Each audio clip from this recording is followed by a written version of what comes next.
তো আজকে আমরা এই টপিকটি শুরু করব।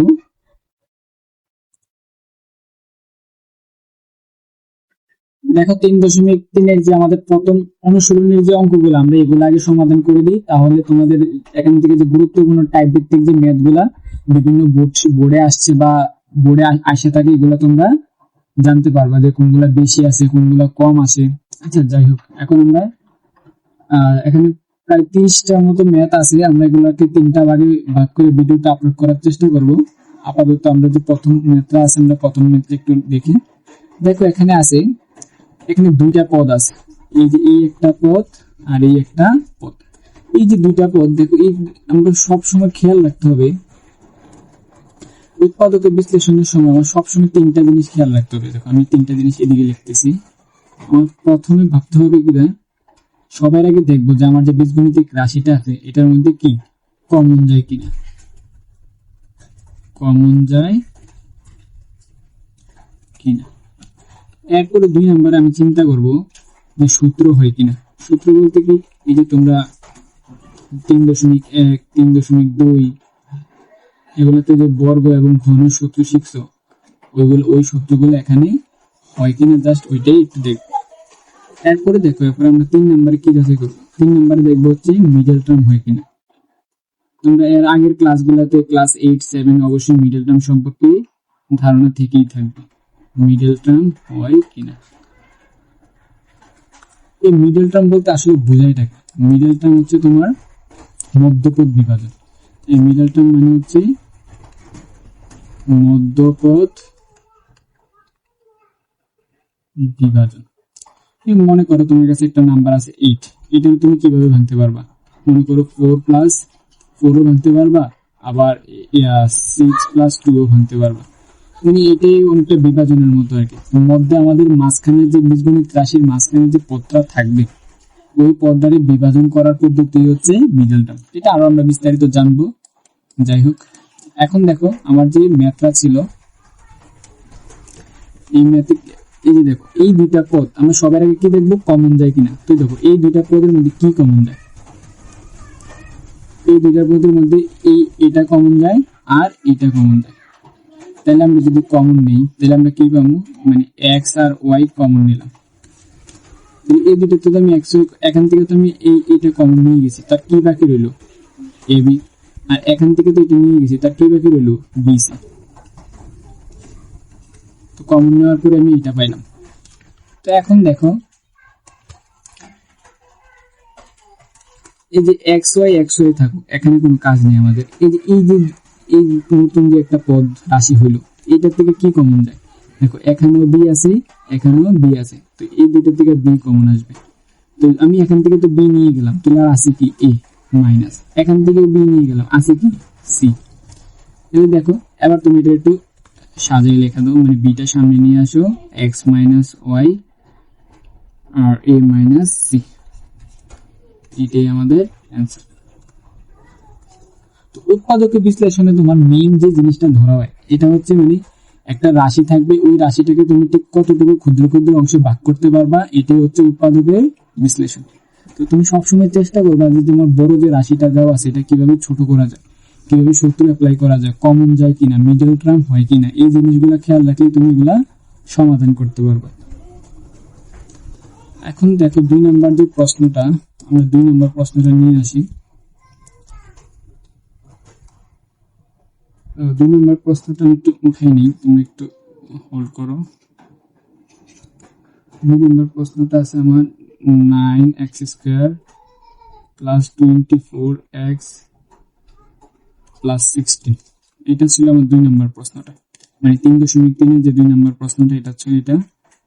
এখন দেখো এই যে একটা বীজগণিতিক রাশি, এখানে কিছু কমন যায় না। দেখো এমন কিছু নাই যেটা তিনটার মধ্যে কমন যায়। তাহলে আমরা কি করতে পারি, এটা আমরা মিডল টার্ম করতে হবে। যেহেতু কমন যায় না এবং সূত্রও হয় না, তার মানে কি আর একটা অপশনে বাকি আছে, এটা হচ্ছে মিডল টার্ম। তাহলে মিডল টার্ম আমরা কিভাবে করি, দেখো মিডল টার্ম করার সবচেয়ে সহজ পদ্ধতি হচ্ছে এই যে লাস্টের যে পদটা থাকে এটাকে কি বলে, ধ্রুবক। কি বলে এটাকে, ধ্রুবক।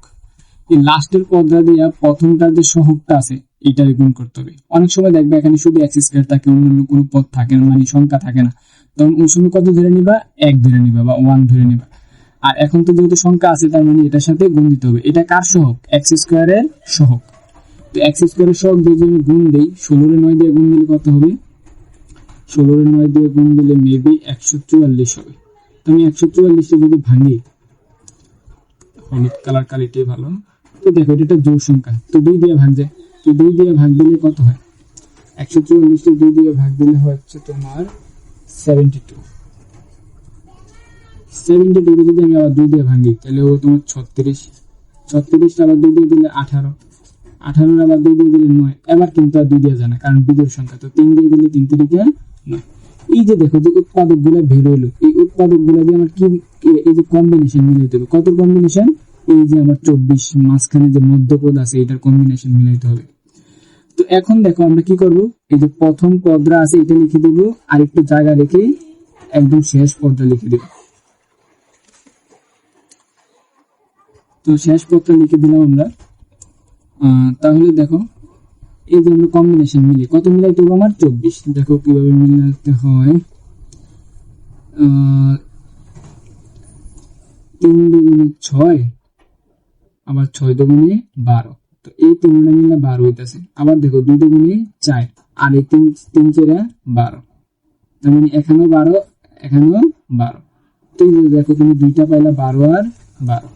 তো এই যে 12 আর 12 মিলে কত হয়? 12 12 যোগ করলে 24 হয় না? হ্যাঁ, যোগ করে হোক কিংবা বিয়োগ করে হোক, তোমার মধ্যখানে মাঝখানে যে পদরা আছে ওইটা মিলাইতে হবে।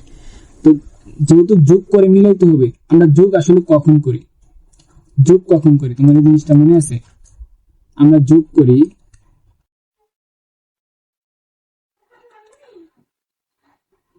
যখন একরকম চিহ্ন হয়।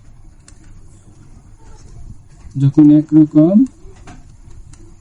চিহ্ন হয়, যেমন মনে করো প্লাস প্লাস থাকলে আমরা যোগ করব, মাইনাস মাইনাস থাকলে আমরা যোগ করব। এমন তোমার মনে আছে নাকি? তাহলে দেখো যে পদ দ্বারা আমরা বিভাজন করব, এই পদের সামনে কি আছে? প্লাস। সামনে যেহেতু প্লাস আছে, তার মানে প্রথমটা প্লাস হবে, দ্বিতীয়টাও প্লাস হবে। এখানে যদি মাইনাস থাকে তাহলে প্রথমটাও মাইনাস, দ্বিতীয়টাও মাইনাস, কারণ আমাদের যোগ করতে হবে। যোগ করলে চিহ্ন একই রকম হয়। তাহলে যেহেতু 12, তুমি সবসময় একটা কাজ, বড়টা আগে বসাইতে পারো, ছোটটা পরে বসাইতে পারো। এখন তো দুটোই সমান, তার আগে পরের কিছু নেই। এখন দেখো এই যে দুটা হলো, এখন এই দুটার থেকে এক কমন যাবে, আর এই দুটার থেকে কমন নিলেই তোমার মিডল টার্মের কাজ কিন্তু শেষ হয়ে যাবে। তো দেখো এই দুটার থেকে কমন নিই, এই দুটার থেকে কি কমন যায়? আচ্ছা দেখো এখানেও এক্স আছে, এখানেও এক্স আছে, তো এক্স তো কমন যায়। এখানে 9 আছে, এখানে 12 আছে। এমন একটা সংখ্যা তুমি চিন্তা করো, মানে যার নামটার মধ্যে 9 উপস্থিত আছে এবং 12 উপস্থিত আছে, এমন কার নামটা আছে? তুমি সব বুঝেই গেছো, কারণ আমরা সবাই তো নামটা জানি। এই দুটার মধ্যে কার নামটা উপস্থিত আছে বলো তো? 3, আর এক্স তো আছেই। তাহলে 3x যদি আমি এখান থেকে নিয়ে যাই, কমন মানে কি? ভাগ। 3 দিয়ে যদি 9 এর ভাগ দাও, তাহলে কত হবে? 3। আর এক্স দুইটা ছিল, একটা নিয়ে গেছে আর একটা আছে, প্লাসের প্লাস ছিল হচ্ছে 12। তো 3 দিয়ে যদি 12 এর ভাগ দাও, তাহলে 4, আর এক্স তো তুমি নিয়ে গেছো প্লাস। এই দুইটাতে কি কমন যায়? এক্স তো কমন যায় না, কারণ এখানে এক্স আছে, এখানে তো এক্স নেই। তাহলে আছে কি আমার? 12, আর এখানে 16। তো এই 12 আর 16 এর মধ্যে এমন একটা নাম্বার আমার চিন্তা করতে হবে, মানে নামটা চিন্তা করতে হবে যেটা 12 আছে এবং 16 আছে। তো 4 এর নামটার মধ্যে 12 আছে, 16 আছে। তাহলে এক্স, সরি এখানে 4 দিয়ে 12 এর ভাগ দিলে 3, আর এক্স এর এক্স প্লাস, আর 4 দিয়ে 16 এর ভাগ দিলে 4 4 16। এখন দেখো যে দুটো মিলে গেছে, এই দুটো নিয়ে একটা লাইন লিখবো, মানে 3x + 4। আসলে ব্যাপারটা এমন না, ব্যাপারটা হচ্ছে এখানে একটা পদ, এখানে একটা পদ, এই পদের থেকে এটা কমন যায়, এই পদের থেকে এটা কমন যায়, তো আমরা কমন নিয়ে আসলাম। তো কমন ছাড়া বাকি রইল কি? 3x + 4, এই যে এটা আর এটা, এই যে আমাদের শেষ হয়ে গেল। এটাই আমাদের অ্যান্সার।